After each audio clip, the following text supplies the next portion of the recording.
یەکێتی و پارتی لە بەغدا خەریکی چین بۆچی ململانەکانیان گواستوتەوە بۆ شەقامەکانی بەغداد. پارتی دیموکراتی کوردستان و یەکێتی نیشتیمانی کوردستان، دوهێزە هاوپەیمان و شەریکەکەی کوردستان، دوهێزە هاوبەشەکەی حکومڕانی 30 ساڵی ڕابردووی هەرێم ئێستا خەریکی ململانەیەکی توندن کە خەریکە لە دەستبادانەوە دەبێتە ملشکاندن و ئێسقانشکاندنی یەکتر و لەوێشەوە بۆ بێبەهاکردنی دۆزی کوردی لە پێناو پۆستێکدا. ئەگەر لە ڕابردوودا لە گەمەی سیاسی و پرۆسەکانی هەڵبژاردن و دروستکردنی هاوپەیمانیەکاندا هێزە کوردیەکان لە بری تاکتیک و بەکارهێنانی یاریە سیاسیەکان ململانێ و ناکۆکیان دروست کردبێت، ئەوە ئێستا لە ناکۆکیەوە هەنگاویان ناوە بۆ ملشکاندن و هەوڵی سڕینەوەی یەکتر و پیشاندانی وێنەیەکی نەشیا و دزێوی یەکتری جا بە هەر ڕێگەیەک بێت. ناکۆکی و ململانیەکانی پارتی وێکێتی ئێستا لە سەرپۆستی سەرۆکایەتی کۆماری 4 ساڵی داهاتووی عێراق گەیشتووەتە ترۆپک و بەوتەی خۆیان شەقامەکانی بەغدادیان پڕکردووە لە موچەخۆر و کادر و هەواداری خۆیان بۆ شکاندنی کاندیدی یەکتر بۆ پۆستی سەرۆکایەتی کۆمار. ماوەی چەند ڕۆژێکە لە شەقامە جیاوازەکانی بەغدای پایتەختی عێراق خۆپیشاندان لە دژی کاندیدبوونی و شێرزێباری کاندیدی پارتی دیموکراتی کوردستان ئەنجام دەدرێت و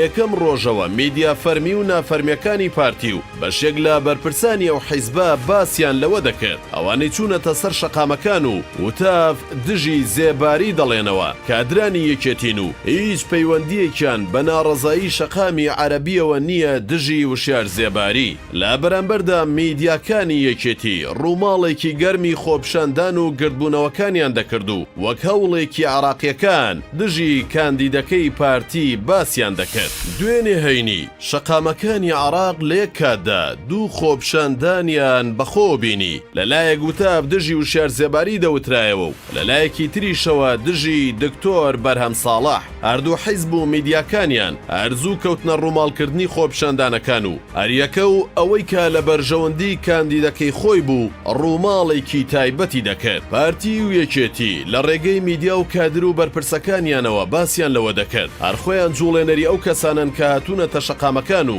یەکێتی بانگەشەی ئەوەی دەکرد کە پارتی کادرانی خۆی ناردۆتە شەقامەکان و ئەوانەی کە لەوێن کادری ئەو حیزبن و پێشتر لەلایەن بەرپرسانی حیزبەکەوە ئامادە کراون. بە جۆرێک میدیای یەکێتی چەند وێنەیەکیان بڵاو کردەوە کە بەشێک لەوانەی لە شەقامەکانی بەغدا گرد بووبوونەوە لە دژی کاندیدەکەی یەکێتی پێشتر لەلایەن بەرپرسانی پارتیەوە میوانداری کراون و خەڵاتیان پێدراوە کە ئەمە دەیسەلمێنێت ئەوانەی لە شەقام لە دژی دکتۆر بەرەم ساڵح دروشمیان دەوتەوە کادری پارتی بوون نەک هاوڵاتی ئاسایی عێراقی. لەلایەکی ترەوە بە هەمان شێوە میدیاکانی پارتی وێنەی ئەو ئۆتۆمبیلانەیان بڵاو دەکردەوە کە لە ناوچەکە بیندراون و ژمارەی پارێزگای سلێمانیان پێوەیە و باسییان لەوە دەکرد ئەو کەسانەی خۆپشاندانەکانیان کردووە یان کادری یەکێتی بوون یان یەکێتی بەکرێ هێناونی بۆ خۆپشاندانەکان. ئەم قسانەی پارتی و یەکێتی کە بەرامبەر یەک دەیکەن سەلمێنەری ئەوەن کە ئەو دوو هێزە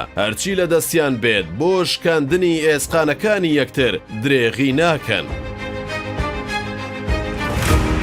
وشیار زێباری بە تۆمەتی خراپ بەکارهێنانی دەسەڵات و گەندەڵی و بەهەدەردانی مڵک و ماڵی گشتی ژمارەیەک دۆسیە و سکاڵای یاسایی لەسەر جوڵێنراوە و یەکێتی چاوەڕوانی ئەنجامی ئەو سکاڵا و دۆسیانە دەکات و پێدەچێت لەگەڵ دەرکەوتنی ئەنجامەکان و نزیکبوونەوە لە وادەی هەڵبژاردن ململانیەکان پێ بنێنە قۆناغێکی نوێوە و زیاتر لە ئێستا تون ببنەوە. ئەنجامدانی خۆپشاندانەکانی شەقامەکانی بەغدا لە یەک ڕۆژدا کاردانەوەی توندی شەقام و تۆڕە کۆمەڵایەتیەکان و بەشێکی زۆر لە چاودێرانی لێکەوتەوە و با بێبەهاکردنی دۆزی کورد ناویان بر لە بەغدا و بە هەنگاوێکی هەڵی ئەو دوو هێزە پێناسەکرا بەرامبەر بە مافەکانی کورد لە بەغداد بە جۆرێک کە بەهۆی ململانیەکانی نێوانیانەوە لە هەرێمی کوردستانەوە ناکۆکیە توندەکانیان گواستوتەوە بۆ نێو شەقامەکانی بەغدا و شەقام و هێزە عەرەبیەکان بوونەتە بینەری ناکۆکیەکی ناشرینی پارتی وێکێتی کە بە درێژایی مێژووی عێراق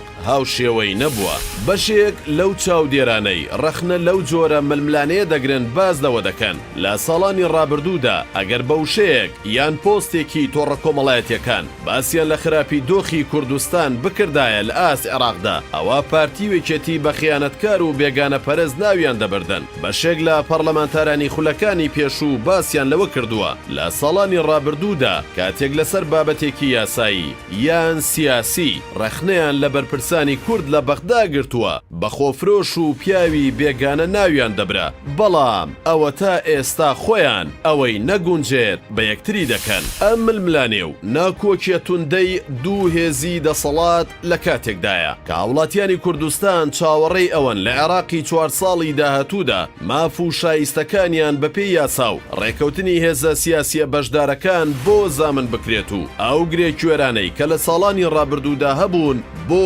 داهاتوو نەمێنن بەڵام ململانی هێزە کوردیەکان لە بەغدا ئەو هیوایەشی لاواز کردوون.